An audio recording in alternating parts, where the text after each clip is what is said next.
क्या बात है, वाह क्या कॉन्फिडेंस है भाई। कॉन्फिडेंस हो तो ऐसा हो कि आप धड़ल्ले से खुल के ये कहें कि मैं अपनी थर्ड टर्म में अपने मुल्क को दुनिया की तीसरी बड़ी इकोनॉमी बनाकर दिखाऊंगा। मैं देश को ये भी विश्वास दिलाऊंगा कि तीसरे टर्म में दुनिया की पहली 3 इकोनॉमीज में एक नाम भारत का होगा। और अभी नरेंद्र मोदी ने वादा किया है कि आने वाले टाइम के अंदर अगर मेरी ही हुकूमत आती है तो थर्ड लार्जेस्ट इकोनॉमी बना दूंगा। आज तक इंडिया की डेमोक्रेसी में किसी एक ने ये नहीं कहा कि आपने इलेक्शन गलत करवाया या मैंने गलत करवाया। और तरह और 1 अरब 30 करोड़ की आबादी है। तो एक तरफ ये है कि मेरे दौर में दिवालिया ना हो और दूसरी तरफ ये है कि ये कहा जा रहा है कि मेरे दौर में ही, मेरी थर्ड टर्म में ही ये थर्ड टॉप इकोनॉमी बनेगा दुनिया की। फर्क देखिए आप, मतलब जंप आप देख सकते हो किस तरीके से इस वीडियो में बात हो रही है। मोदी जी अगर तीसरा टर्म में वापसी करते हैं तो मोदी जी ने साफ तौर पे बोल दिया है कि भारत की अर्थव्यवस्था को वो दुनिया की टॉप 3 अर्थव्यवस्था में लेकर आएंगे। अभी भारत की अर्थव्यवस्था टॉप 5 में आती है, टॉप 6 में तो कन्फर्म है, टॉप 5 टॉप 6 इसमें रहती है। और अगर वो आते हैं तो टॉप 3 में आएगी। ये उन्होंने अभी एक संबोधन के दौरान बोला। पहले पूरा वीडियो देखते हैं, वीडियो के बाद करते हैं बात। प्लीज़ चैनल को सामने एक खबर गुजरी और मैंने कहा क्या बात है, वाह क्या कॉन्फिडेंस है भाई। कॉन्फिडेंस हो तो ऐसा हो कि आप धड़ल्ले से खुल के ये कहें कि मैं अपनी थर्ड टर्म में अपने मुल्क को दुनिया की तीसरी बड़ी इकोनॉमी बनाकर दिखाऊंगा।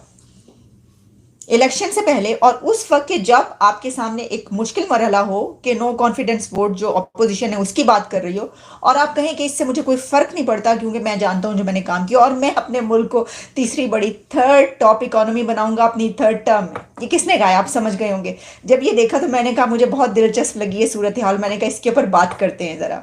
देखिए ये इसलिए भी ज़रूरी है कि क्या हमारे अपने मुल्क में पाकिस्तान में कभी किसी सियासतदान ने, किसी पॉलिटिशियन ने इतने धड़ल्ले से ये बात की है। तीसरे टर्म में दुनिया की पहली 3 इकोनॉमीज में एक नाम भारत का होगा। यानी तीसरे टर्म में पहली 3 इकोनॉमी में गर्व के साथ हिंदुस्तान खड़ा होगा। दोस्तों, जब वहां के प्राइम मिनिस्टर ये कहते हैं कि मैं अपनी अब इस थर्ड टर्म में इस मुल्क को तीसरी बड़ी इकोनॉमी बनाऊंगा, तो यानी वो स्टैंप लगा रहे हैं ना, वो ठप्पा, वो कह रहे हैं मैं लगाकर मैं तुम्हें बनाकर दिखाऊंगा। बड़ी बात है। हम इस बात इसलिए करें कि देखें जब कुछ अच्छा हो रहा हो ना मुल्क के लिए, आप देख रहे हो कि उस तरफ जा रहे हैं तो आप ये बात कह सकते हैं ना। और फिर हम इसको इसलिए इसको टॉक ऑफ द टाउन ये बात बन रही है या इसके ऊपर टॉक करना इसलिए ज़रूरी है कि ये होता हुआ नज़र आ रहा है। हम देख रहे हैं कि हमारा हमसाया मुल्क कहाँ पर पहुँच रहा है। हम देख रहे हैं कि अभी तक वो कहाँ पर पहुँचा चुके हैं और हम साथ में ये भी देख रहे हैं कि हम कहाँ पर हैं। तो मेरा तो कहने का मकसद सिर्फ ये है कि इतने ही कॉन्फिडेंस के साथ, इतने ही जज्बे और जोश के साथ जो है, सिर्फ बातों की हद तक नहीं, हमें देखिए ना अभी हमारे प्राइम मिनिस्टर क्या कहते हुए नजर आ रहे हैं कि भाई ये जो है ये अगर दिवालिया हो जाता मेरे उसमें, तो मेरे तो मुंह पर काला धब्बा लग जाता, मेरी तो कब्र पर जो कतबा लगता उसके ऊपर भी लिखा होता कि इसके दौर में मुल्क दिवालिया हुआ था। तो इसलिए भाई पोले पोले हमने जो है वो कर कुर के कुछ मुल्क बचा लिया, डिफॉल्ट होने से बचा लिया कि कहीं हमारे मेरे नाम पर मेरे दौर में ऐसा ना हो। तो एक तरफ ये है कि मेरे दौर में दिवालिया ना हो और दूसरी तरफ ये है कि ये कहा जा रहा है कि मेरे दौर में ही, मेरी थर्ड टर्म में ही ये थर्ड टॉप इकोनॉमी बनेगा दुनिया की। फर्क देखिए आप, मतलब जंप देखिए कितना ज्यादा है। राजनाथ सिंह ने एक दफा फिर कश्मीर को हाईलाइट किया और इसके साथ साथ इस दफा बाद LOC, line of actual control की बात कर रहे हैं और कहा कि अगर बात इंडिया के इंटरेस्ट में रही या फिर इंडिया के सेफगार्ड पर कोई भी खतरा पाकिस्तान की तरफ से आया तो हम एलओसी क्रॉस करके पाकिस्तान की हदूद में दाखिल हो जाएंगे। इस बयानियों को पाकिस्तान में इस दफा बहुत ज्यादा सीरियस लिया गया क्योंकि ये चौथा बयान है राजनाथ सिंह की तरफ से जो कि बार बार कश्मीर की तरफ जो है इशारा कर रहा है। क्या इरादे हैं इंडिया की और बार बार ऐसे बयान, क्या फिर एक दफा इंडिया और पाकिस्तान के बीच कश्मीर को लेकर जंग छिड़ने वाली है?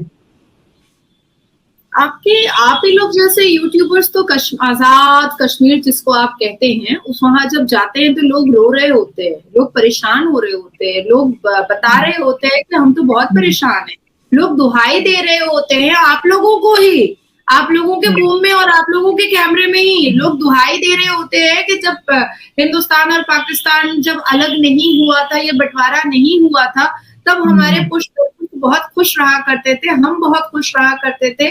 आज तो रोटी रोटी को तरस रहे हैं। ये तो आपके आजाद कश्मीर में लोग कह रहे हैं भाई। और देखिए, जिन्ना ने भीख मांगा था कटोरे में, उसको पाकिस्तान मिला था, कश्मीर नहीं देंगे। आपको पता है हमारे हिंदुस्तान में जब हम लोग कोर्ट के अंदर एंटर करते हैं ना, तो आपस में सबसे पहले किसी भी केस को देखने से पहले यही कहते हैं, हाउस द जोश। तो हम लोग बहुत जोर से कहते हैं कि एकदम पूरा का पूरा जोश है। यही रीजन है। ऐसी ही बातें जब हमारे कान में आती है ना, हमारे डिफेंस मिनिस्टर से, हमारे फाइनेंस मिनिस्टर से, हमारे प्रेसिडेंट ऑफ इंडिया से, तो हमारे अंदर जोश बढ़ता है, हम और जोश वाले हो जाते हैं। देखिए, 5 दिन पहले ये बातें ऐसे नहीं उठती। 5 दिन पहले पाकिस्तान की सरकार ने यासीन मलिक, जो हिंदुस्तान के जेल में है, जिसने कश्मीर में बहुत सारे आतंकवादी हरकतें की थी और पाकिस्तान के आतंकवादियों को, टेररिस्ट को सपोर्ट करके हमारी कश्मीर को दरहम बरहम करने की, हमारे कश्मीर में खून और खून जैसी चीजें और मर्डर जैसी चीजें और अफरा तफरी जैसे माहौल और पत्थरबाजों को सपोर्ट करने के जराइम में, करने के जुर्म में यासीन मलिक अंदर है, जेल में। ठीक है, जिसके डायरेक्ट कनेक्शंस दस्तावेजों के और प्रूफों के आधारों पर ये दिखते हैं कि पाकिस्तान के टेररिस्ट यासीन मलिक को बहुत ज्यादा मदद किया करते थे और उनके डायरेक्ट कनेक्शन पाकिस्तान के आर्मी, मतलब के ISIS और टेररिस्टों के साथ रहा करते थे। अब उसकी बेटी, 13 साल की बेटी को बुला करके अगर शहबाज शरीफ लेक्चरबाजी करवाता है, तो जाहिर सी बात है ना कि हम तो बोलेंगे, भारत तो बोलेगा, भारत तो चुप नहीं रहेगा ना। वो जमाना चला गया जब यहाँ पर मौन व्रत की सरकार हुआ करती थी और इटली की दिमाग हुआ करती थी और मुंह छुपा करके और नजरें नीची करके हिंदुस्तान हर चीज पर खामोश हो जाया करता था। ये अब वो दौरा, वो ईरा हिंदुस्तान नहीं रहा। ये हिंदुस्तान वो हिंदुस्तान। तो दोस्तों, ये वीडियो यहाँ पर होता है ख़त्म। आपने देखा किस तरीके से इस वीडियो में बात हो रही थी। प्रधानमंत्री मोदी जी ने अभी एक संबोधन के दौरान उन्होंने बोला कि अगर मेरा तीसरा टर्म आता है तो भारत की अर्थव्यवस्था दुनिया के टॉप 3 कंट्रीज़ में आएगी।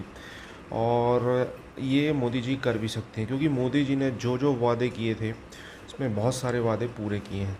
लोगों को लगता है कि महंगाई है, वो फलाना ठिकाना। आपको एक बात बता दूं, महंगाई कोई भी गवर्नमेंट रहेगी। अभी टमाटर के रेट ये हैं, टमाटर के रेट हर साल इतने टाइम पे बढ़ेंगे, प्याज के रेट बढ़ेंगे, क्योंकि जो मौसम रहता है उसमें जो फसलें हैं वो होती नहीं है। फसलें होती हैं, अगर बारिश ज़्यादा हो गई तो ख़राब हो जाएगी। इस बार आप देख सकते हो इंडिया के साथ क्या सीन हो रहा है। जिस स्टेट में धान होती है वहाँ पर बारिश नहीं हो रही। जैसे कि धान के मेन शहर हैं छत्तीसगढ़, महाराष्ट्र, मध्य प्रदेश, उड़ीसा। ये धान के लिए सबसे ज़्यादा, मतलब यहाँ पे सबसे ज़्यादा धान होती है। यहाँ पे बहुत कम बारिश हुई। और जहाँ पे ऊपर तरफ जहाँ दूसरी फसलें होती हैं वहाँ पर बहुत ज़्यादा बारिश हो गई, जो फसल ख़राब हो गई। तो ये सिनेरियो चल रहा है भारत के साथ एक। तो इस वजह से भारत ने अभी राइस एक्सपोर्ट पे बैन लगा दिया है। अब समझ सकते हो आप कि वो महंगाई कंट्रोल करने के लिए अपने चावल के निर्यात पर बैन लगा दिया है।